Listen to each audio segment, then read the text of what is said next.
कभी सोचा है कि एक गीत महज शब्द और धुन नहीं बल्कि करोड़ों लोगों की धड़कन कैसे बन जाता है? एक ऐसा ही नगमा है जो पिछले 150 सालों से इस देश की आत्मा में गूंज रहा है। क्या आज भी इतने साल गुजर जाने के बाद इस गीत को गाने की वही इच्छा मन में उठती है? इस सवाल का जवाब हाँ हो या ना हो, उससे पहले चलिए जरा इसकी गहराई में उतरते हैं। बात यह है कि ये महज कोई गीत है ही नहीं, ये तो भारत की आत्मा है। एक ऐसी आत्मा जो 150 सालों से धड़क रही है और हमें लगातार प्रेरणा देती आ रही है। तो कहानी शुरू होती है साल 1875 से, जब ये सिर्फ एक कविता के रूप में जन्मी थी। फिर 1882 में आनंद मठ उपन्यास के जरिए ये कविता घर घर तक पहुंच गई।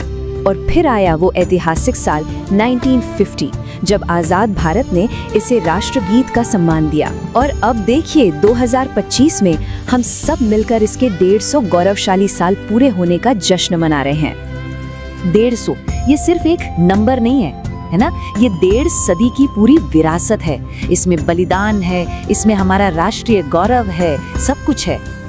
और ये कोई 1-2 दिन का इवेंट नहीं है जी, ये तो पूरे 1 साल तक चलने वाला महोत्सव है।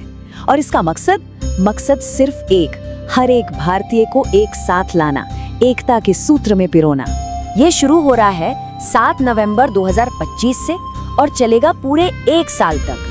मतलब नई दिल्ली के बड़े बड़े मंचों से लेकर देश के दूर दराज के हर एक गांव तक, हर कोने तक, आप सोचिए सिर्फ एक ही आवाज गूंजेगी, वंदे मातरम। लेकिन अब आते हैं सबसे जरूरी हिस्से पर, आपकी आवाज, आपका जश्न। क्योंकि ये कोई सरकारी कार्यक्रम नहीं बल्कि एक जन उत्सव है जिसमें सबकी भागीदारी मायने रखती है। तो सवाल ये है कि इस राष्ट्रीय कोरस का हिस्सा कैसे बना जाए।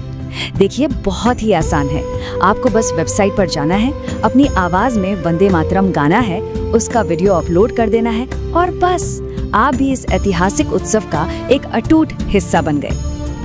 ये रही वो वेबसाइट vandematram150.in।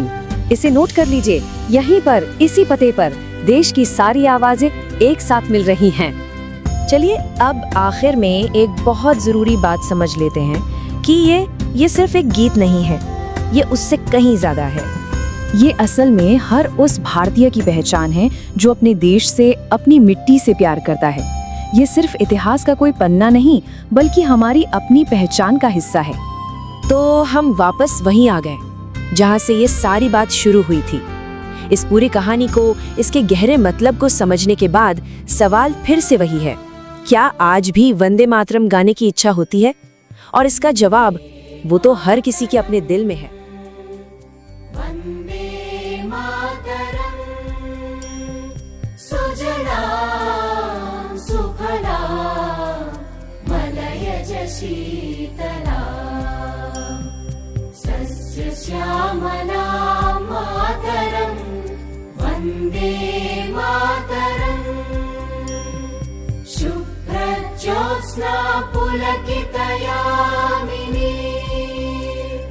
पुल्लकुसुमित द्रुमदल शोभिनी, सुहासिनी सुमधुर भाषिनी, सुखदां वरदां मातरं, वन्दे मातरं, वन्दे मातरम्।